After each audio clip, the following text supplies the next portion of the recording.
Hi friends, అందరికీ నమస్కారం. Welcome to my channel. ఈరోజు మన ఛానల్లో మరొక కొత్త రెసిపీ వచ్చేసి బియ్యపిండి మరియు సొరకాయ తురుముతో సర్వపిండిని ఎలా చేయాలో చూద్దామండి. ఇలా చేసిన ఈ సర్వపిండి అయితే చాలా రుచికరంగా ఉంటుంది. ఈవినింగ్ స్నాక్స్కైనా లేకపోతే మార్నింగ్ బ్రేక్ఫాస్ట్లోకైనా ఇలా చేసుకొని తినేయచ్చండి. మంచి టేస్టీగా ఉంటుంది. పైన క్రంచీగా లోపల సాఫ్ట్గా చాలా రుచికరంగా ఉంటుంది. మీరు కూడా ఇలా ఒకసారి ట్రై చేసి చూడండి. అలాగే ఫ్రెండ్స్, మా ఛానల్ని ఇంతవరకు సబ్స్క్రైబ్ చేసుకోకపోతే సబ్స్క్రైబ్ చేసుకోండి అండ్ లైక్ చేయండి, షేర్ చేయండి. పక్కనే ఉన్న బెల్ బటన్ని ప్రెస్ చేయండి. అప్పుడే నేను పెట్టే ప్రతి వీడియో నోటిఫికేషన్ ద్వారా వస్తుందండి. మరి ఎంతో టేస్టీగా ఉండే ఈ సొరకాయ తురుముతో సర్వపిండిని ఇప్పుడు ఎలా చేయాలో చూసేద్దాం. ఈ సర్వపిండిని చేయడానికి ముందుగా నేనైతే ఒక సగం వరకు సొరకాయని తీసుకున్నానండి. ఈ సొరకాయని పైన పీలర్తో తొక్క తీసేసి ఇలా గ్రేటర్తో తురుముకోవాలి. దీనిలో ఏమైనా గింజలుంటే తీసేయండి. ఈ సొరకాయ తురుముని పక్కకు పెట్టుకోండి. తర్వాత ఒక చిన్న మిక్సీ జార్ తీసుకొని దీనిలోకి 1 టీ స్పూన్నర వరకు జీలకర్రను వేసుకోండి.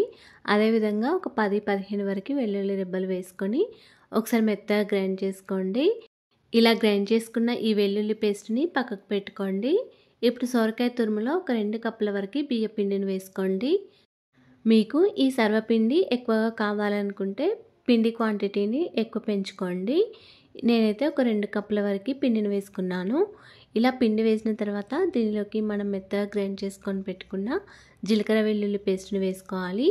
తర్వాత ఒక 2 పెద్ద సైజ్ ఆనియన్స్ని కూడా ఈ విధంగా పొడుగ్గా కట్ చేసుకొని వేసుకోవాలి. తర్వాత కొద్దిగా కొత్తిమీర, కొంచెం పుదీనా, కొద్దిగా కరివేపాకు కూడా సన్నగా తరుక్కొని వేసుకోవాలండి.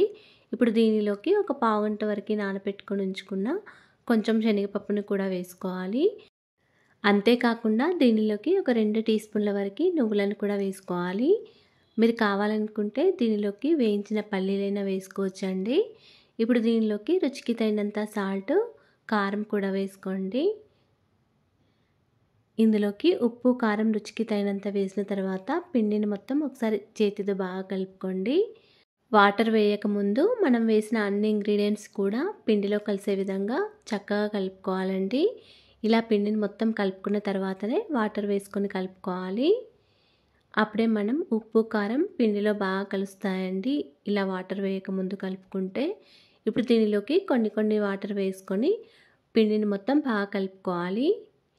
పిండి మరీ గట్టిగా కాకుండా మరీ సాఫ్ట్గా కాకుండా ఈ విధంగా కలుపుకోండి. అప్పుడు మనకి సర్వపిండి అనేది పర్ఫెక్ట్గా వస్తుందండి.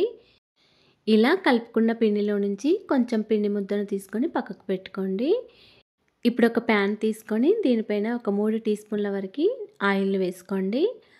ఆయిల్ వేసిన తర్వాత పిండి ముద్దను తీసుకొని ఈ విధంగా ప్యాన్ మొత్తం స్ప్రెడ్ చేసుకోండి. ఈ విధంగా ప్యాన్ మొత్తం చక్కగా స్ప్రెడ్ చేసుకోవాలండి. మరీ మందంగా కాకుండా మరీ పల్చగా కాకుండా మీడియంగా ఉండేటట్టు ప్యాన్ని మొత్తం స్ప్రెడ్ చేసుకోండి. ఈ విధంగా మధ్యలో కూడా హోల్స్ పెట్టుకోండి. ఇలా హోల్స్ పెడితే మనకి సర్వపిండి అనేది పర్ఫెక్ట్గా కాలిందో లేదో ఈజీగా తెలుస్తుందండి.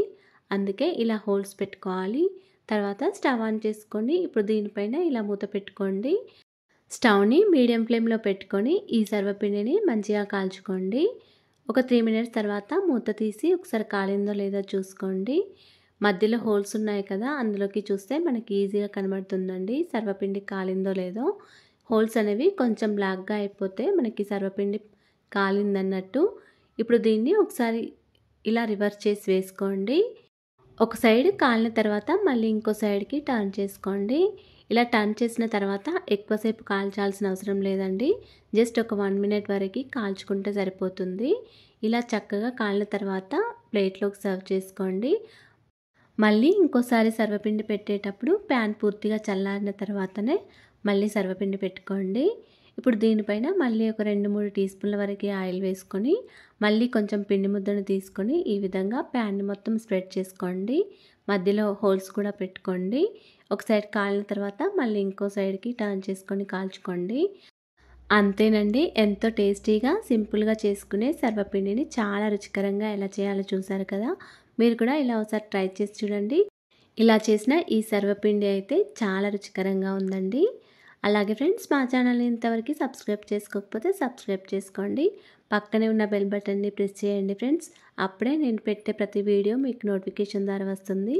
మరెన్నో మంచి రెసిపీస్ కోసం మా ఛానల్ని సబ్స్క్రైబ్ చేసుకోండి.